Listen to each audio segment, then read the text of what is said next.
And so we're going to take a look at this, and I'm going to take it from the macro perspective, the kind of global macro perspective, and bring it down to an individual perspective in the next few minutes. And welcome. You think that ethics is a new thing, but we know that Cicero was writing about ethics in government and in business since 106 BC. So the topic of ethics is not really something new. It surfaces from time to time, and especially in times when life becomes particularly corrupt and it comes to the public's mind, into their mind's eye. I'd like for you to think about ethics as a barometer. And it is a system of morality and a value system for conducting acceptable behavior. And it's very clear on this side, and most of the time we know what is right and we know what is wrong.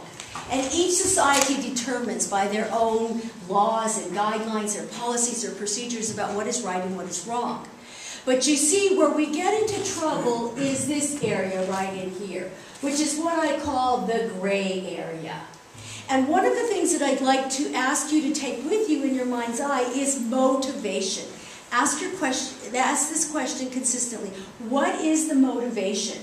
When you make decisions in your business, are you making them with full trust of all the stakeholders involved in that particular decision? Are you making them with full transparency? So that a statement that you would say, something you would sign off on, a deal that you would engage in, that is fully transparent, that it is honest with full disclosure, and that people have options available, and that people are involved in the decision making. If you can say yes to all of those questions here, then you're probably very clearly on that end of the spectrum of motivation in terms of ethical questions and dilemmas. If, however, there is greed involved, if your decisions can harm one of the stakeholders, if this decision is made in secrecy, with not all parties involved, without full disclosure, then you're probably more on the end of this spectrum of motivation in terms of ethical decision making. And one of the questions that you want to ask yourself besides motivation is who benefits most from this decision?